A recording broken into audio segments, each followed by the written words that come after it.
Hi friends, कैसे हैं आप लोग सभी। Good morning, very very good morning to all of you. और हमें उम्मीद है कि आप लोग सभी अच्छे होंगे।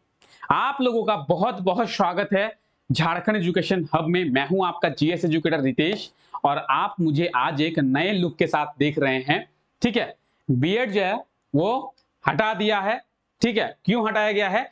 तो थोड़े रैसेस हो गए थे और रैसेस होने के कारण जो है बीएड को हटाना पड़ गया है। कोई दिक्कत नहीं है, अपने घर की खेती है उसको फिर से हम लोग उगा लेंगे और बुआई चल रहा है। धीरे धीरे हमारी जो फसल है वो उगना शुरू हो जाएगा। जैसे ही फसल उगेगी आप लोग देख पाएंगे, कंटिन्यू आप लोग देख पाएंगे कि फसल जो है कितना बड़ा हुआ है। ठीक है, तो ठीक है, मैं मानता हूं आप लोग में से बहुत कोई ऐसे हैं जो कमेंट करेंगे कि सर आपका बीएड सही था, आपने क्यों सेविंग कराया वगैरह वगैरह।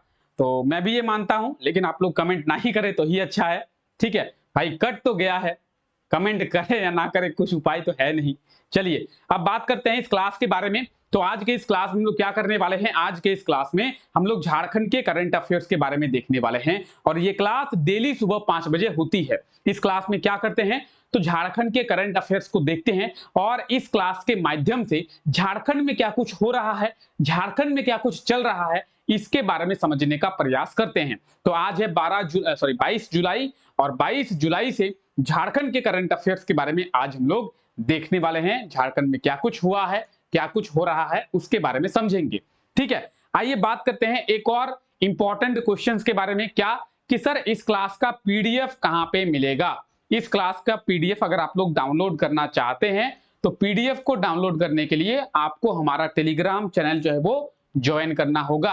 आप देख सकते हैं हमारा टेलीग्राम चैनल है और झारखंड एजुकेशन हब के नाम से आपको टेलीग्राम चैनल मिलेगा, जहां पे आप लोग आसानी से सभी क्लासेस के पीडीएफ को डेली विजिट करके डाउनलोड कर सकते हैं। यहां पे आपको डेली क्लासेस के नोटिफिकेशन मिलेंगे, अपडेट्स मिलेंगे और झारखंड की वैकेंसी के डिटेल्स भी आपको देखने को मिल जाएंगे।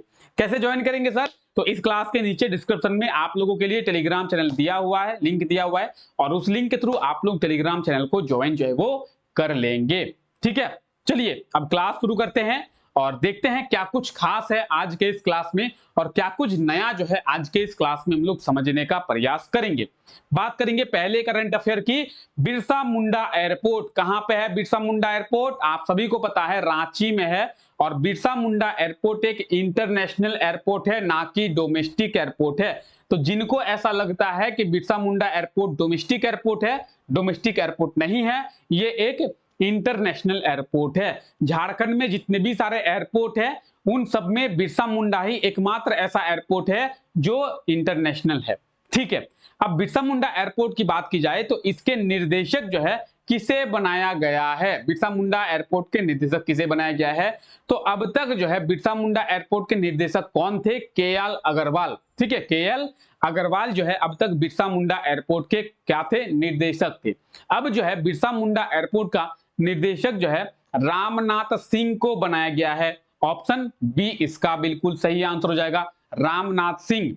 ठीक है, बिरसा मुंडा एयरपोर्ट की बात करेंगे, आप सभी को पता है रांची में है और झारखंड का ये पहला है। झारखंड का पहला एयरपोर्ट कौन सा है? तो Birsa Munda airport is the first airport of the Jharkhand. ठीक है, तो झारखंड का ये पहला एयरपोर्ट है।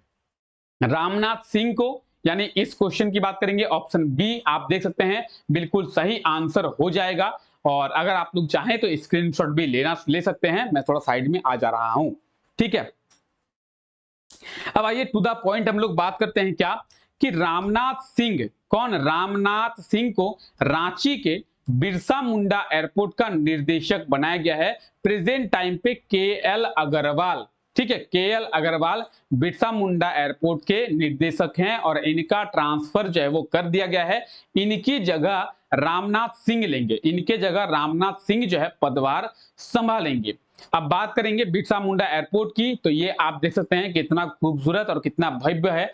बिरसा मुंडा एयरपोर्ट रांची में है, इंटरनेशनल एयरपोर्ट है और झारखंड में केवल एक ही इंटरनेशनल एयरपोर्ट है। बिरसा मुंडा एयरपोर्ट झारखंड का सबसे पुराना एयरपोर्ट है, यानी सबसे पहले इसी का निर्माण किया गया था। भगवान बिरसा मुंडा के नाम से इन्हें इस एयरपोर्ट को जाना जाता है। ठीक है, चलिए आई होप तो यहां तक क्लियर होगा। ठीक है, चलिए आगे बढ़ते हैं। झारखंड के किसानों के लिए कितने कोल्ड स्टोरेज का निर्माण किया जाएगा। अब कोल्ड स्टोरेज क्या होता है, कितने कोल्ड स्टोरेज का निर्माण किया जाएगा, कहां पे किया जाएगा, प्रॉपर सभी चीजों के बारे में बात करेंगे। एक बार आप लोग क्वेश्चन को अच्छे से पढ़ लें, ठीक है, क्वेश्चन को अच्छे से पढ़ लें, उसके बाद हम लोग बात करेंगे।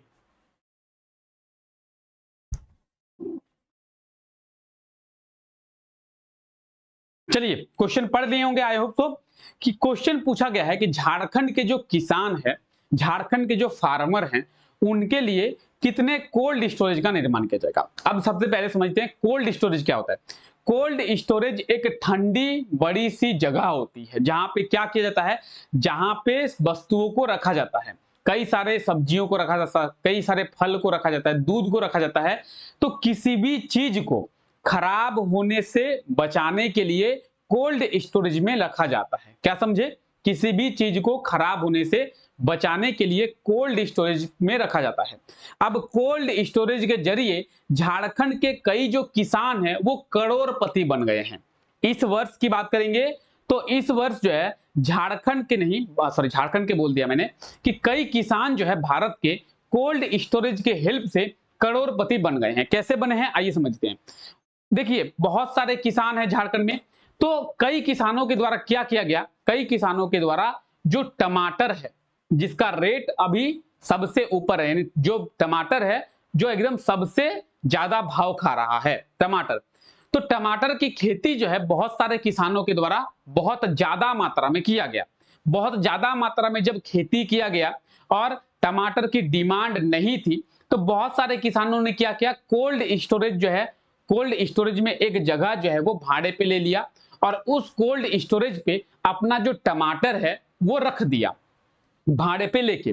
ठीक है, अब जब टमाटर की इतनी रेट बढ़ गई है, अब वो जो कोल्ड स्टोरेज में दबा हुआ टमाटर है, कोल्ड स्टोरेज में रखा हुआ टमाटर है, अब वो किसान जिसका टमाटर है वो निकाल कर और बेच रहा है, जिससे कि कई किसान, आप देखते होंगे पेपर में न्यूज आते रहता है कि टमाटर जो बेच कर क्या कर लिए, करोड़ों रुपए कमा लिए, करोड़ों रुपए का टमाटर जो है वो बेच चुके हैं और करोड़पति बन गए हैं। तो आप सोच सकते हैं एक टमाटर के माध्यम से वो करोड़पति बन गए हैं। कैसे, तो कोल्ड स्टोरेज के हेल्प से। कोल्ड स्टोरेज क्या होता है, तो कोल्ड स्टोरेज जो है किसी भी सामान को ज्यादा दिन तक रखने में हमारी हेल्प करता है, ज्यादा दिन तक रखने में हमारी मदद करता है, जिससे कि वो सामान जो है खराब नहीं होता है। ठीक है, अब झारखंड में ज्यादा कोल्ड स्टोरेज नहीं है, तो झारखंड के किसान कोल्ड स्टोरेज का उपयोग नहीं कर पा रहे हैं। तो झारखंड सरकार ने कहा कि झारखंड में भी कोल्ड स्टोरेज का निर्माण किया जाएगा। कितने कोल्ड स्टोरेज का, तो झारखंड में टोटल 70 कोल्ड स्टोरेज का निर्माण किया जाएगा। कहां पे किया जाएगा, तो देखिए ये जो कोल्ड स्टोरेज है वो बड़ा बड़ा नहीं होगा, छोटा छोटा होगा। छोटा छोटा कोल्ड स्टोरेज मतलब जैसे कहीं पे हाट लगता है, हाट मतलब समझते होंगे जहां पे बाजार लगता है, ठीक है, सब्जी वगैरह बिकती है, तो उन सभी जगहों में कोल्ड स्टोरेज को निर्माण किया जाएगा और वहां के किसानों को कोल्ड स्टोरेज की फैसिलिटी जो है झारखंड सरकार देगी कि आप इस जगह पे क्या कर सकते हैं, अपने सामान को रख सकते हैं ताकि आपका सामान जो है वो खराब होने से बच सके। दूसरी चीज, ये जो गवर्नमेंट कोल्ड स्टोरेज का निर्माण करेगी ये बहुत ही सस्ती दरों पर झारखंड के किसानों को देगी। यानी झारखंड सरकार भी चाहती है कि झारखंड के किसान जो है करोड़पति बने। ठीक है, तो इसीलिए झारखंड सरकार के द्वारा छोटे छोटे कोल्ड स्टोरेज का निर्माण किया जाएगा झारखंड में। टोटल 70 जो है कोल्ड स्टोरेज का निर्माण झारखंड में किया जाएगा। ऑप्शन ए जो है इसका बिल्कुल सही आंसर हो जाएगा 70। ठीक है, तो बाकी आप यहाँ पे देख सकते हैं जो भी चीजें आपको अभी बताई गई वही चीजें आपको यहाँ पे रिटन फॉर्मेट में मिलेगी। एक नई चीज आपको ये देखने को मिलेगी कि ये जो कोल्ड स्टोरेज है इसकी क्षमता जो है 15 से 30 मीट्रिक टन की होगी। कितनी होगी, तो 15 से 30 मीट्रिक टन की क्षमता होगी इन कोल्ड स्टोरेज की। अलग अलग क्षेत्रों में अलग अलग साइज का कोल्ड स्टोरेज का निर्माण किया जाएगा। टोटल जो है 70 जो है कोल्ड स्टोरेज का निर्माण झारखंड सरकार करेगी। तो कुछ इस तरीके से आप देख सकते हैं, इस तरीके से होता है कोल्ड स्टोरेज और आप यहाँ पे अपने सामान को रख सकते हैं। यहाँ पे रखने पर आपका जो सामान है वो खराब होने से बच जाएगा। ठीक है, कुछ लंबे समय तक आप यहाँ पे सामान को रख सकते हैं। चलिए, किस राज्य में प्रवासी मजदूरों को माइग्रेंट लेबर के लिए झारखंड सरकार सेंटर का निर्माण किया जाएगा। ठीक है, यानी क्वेश्चन ये पूछा गया है कि कौन से राज्य में माइग्रेंट लेबर के लिए, प्रवासी मजदूर के लिए झारखंड सेंटर का निर्माण किया जाएगा। अब ये झारखंड सेंटर क्या है, माइग्रेंट लेबर क्या होता है, इसके बारे में समझेंगे। एक बार आप लोग क्वेश्चन पे नजर मार ले बस, ताकि आपको जो है ये क्वेश्चन के बारे में समझ में आ जाए। ठीक है,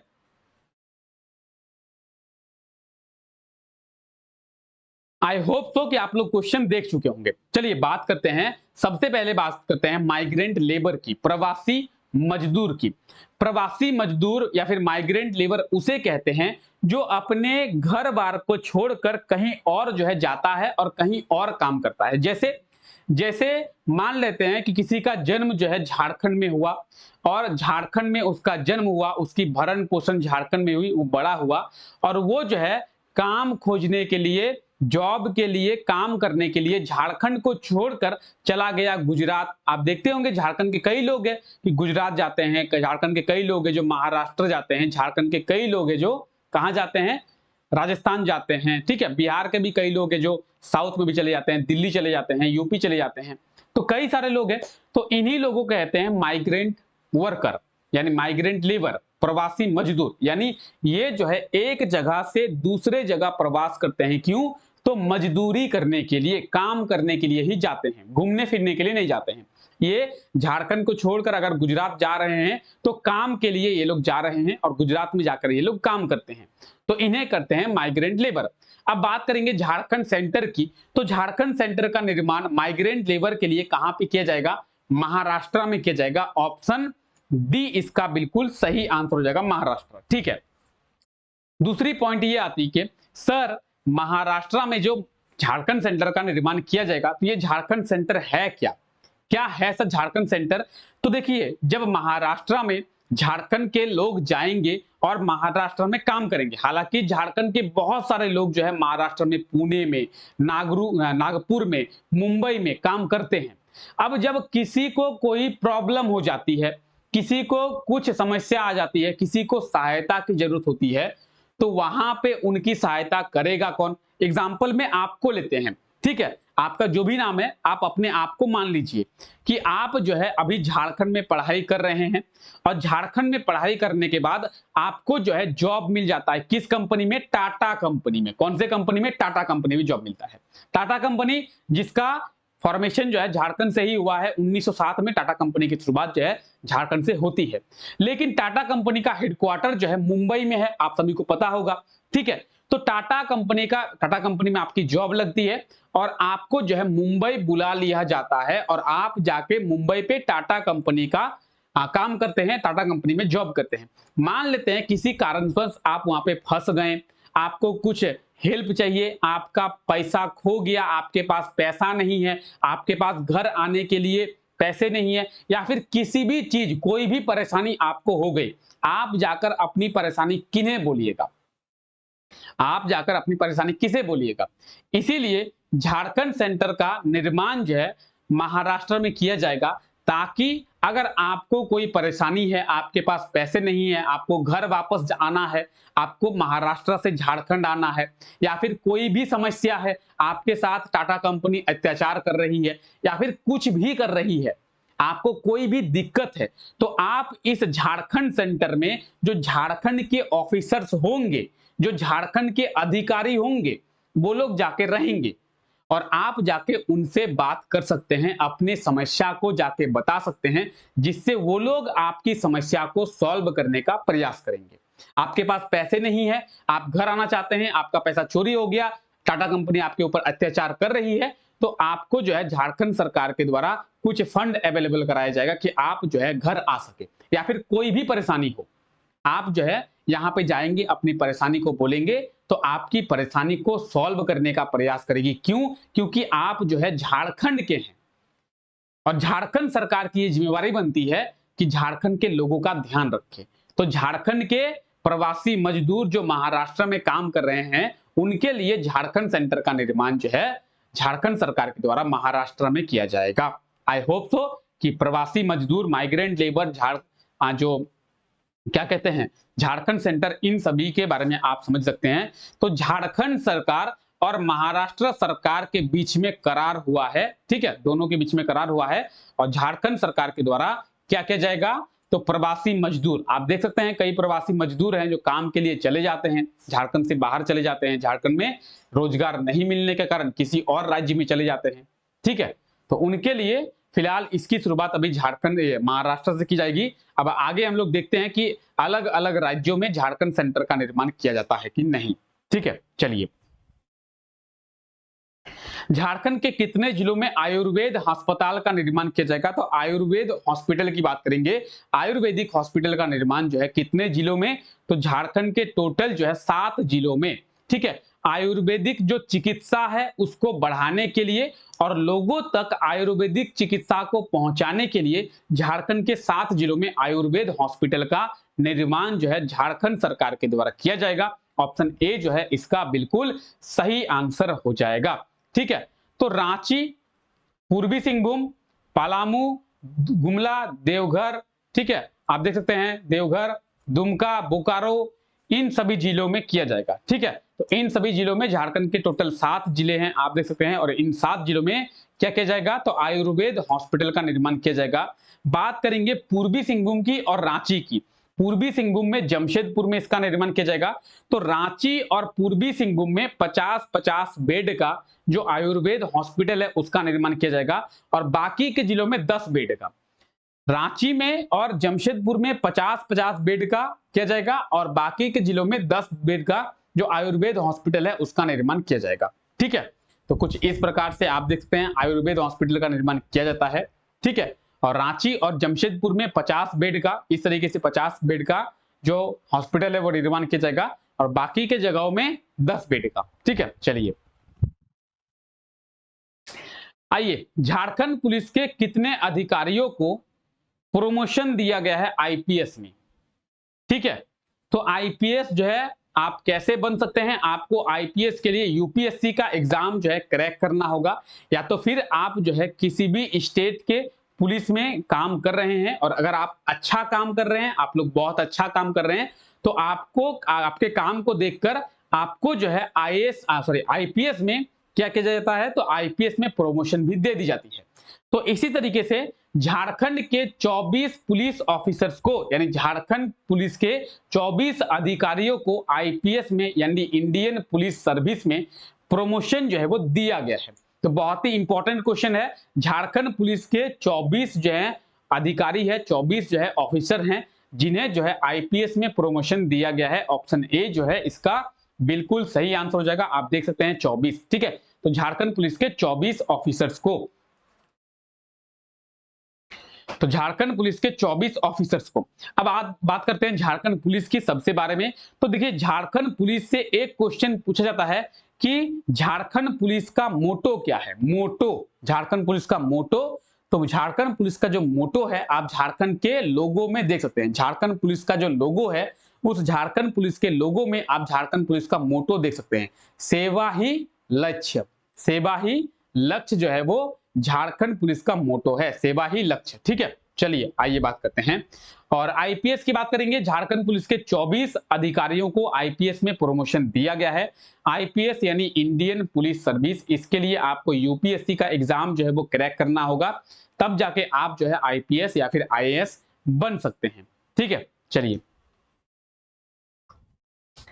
आइए बात करते हैं कल के क्लास में जो क्वेश्चन आपसे पूछा गया था कि हाल ही में नीति आयोग के द्वारा जारी मल्टी डायमेंशनल पॉवर्टी इंडेक्स यानी बहुआयामी गरीबी सूचकांक, मल्टी डायमेंशनल पॉवर्टी इंडेक्स में झारखंड से कितने % गरीबी कम हुई है।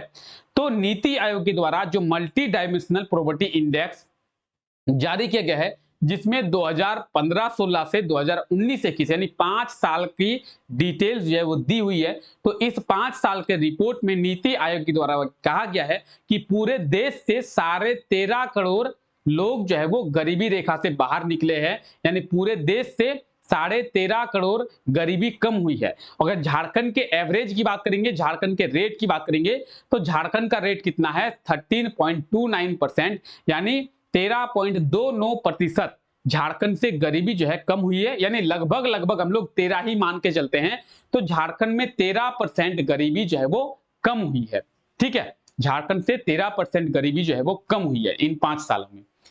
आज के लिए आपका क्वेश्चन है, हाल ही में झारखंड के किस जिले के जयदीप सरकार को भारतीय वॉलीबॉल टीम का कोच बनाया गया है? तो जयदीप सरकार जो है किस जिले के रहने वाले हैं और इन्हें जो है भारतीय टीम का कोच बनाया गया है? तो इस क्वेश्चन का जो भी सही आंसर होगा आप लोग कमेंट करके बताएंगे, और जयदीप सरकार के बारे में आप लोग जितना जानते हैं उतना डिटेल में लिखने का प्रयास करेंगे। अब आप लोग बताएंगे एक बार कि क्वेश्चन कैसा, सॉरी, करंट अफेयर का क्लास कैसा लगा। अच्छा अगर लगा है क्लास तो लाइक करना ना भूलें। ठीक है, क्लास को लाइक जरूर से करें। और मैं आप लोगों से फिर से एक बार कहता हूं कि क्वेश्चन जो पूछा आपसे जाता है उसका आंसर आप लोग कमेंट करने का जरूर प्रयास करें, क्योंकि आप जो चीज लिखते हैं, जो चीज कमेंट करते हैं, वो चीज आपको याद रहती है। इसलिए आप लोग ट्राई करें कमेंट करने का। कमेंट करने से क्या होगा, वो चीज जो है, वो आंसर जो है, वो क्वेश्चन जो है आपको याद हो जाता है।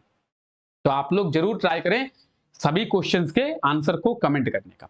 ठीक है, तो फिलहाल आज के लिए इतना ही रखते हैं। आई होप सो कि आपको ये क्लास अच्छा लगा होगा। अगर आपको क्लास अच्छा लगा है तो क्लास को लाइक करना ना भूले, और चैनल पे अगर पहली बार आए हैं, इस क्लास को पहली बार देख रहे हैं, तो चैनल को सब्सक्राइब करना ना भूले। मिलते हैं आप लोगों से अगले क्लास में, तब तक के लिए आप लोगों का बहुत बहुत शुक्रिया।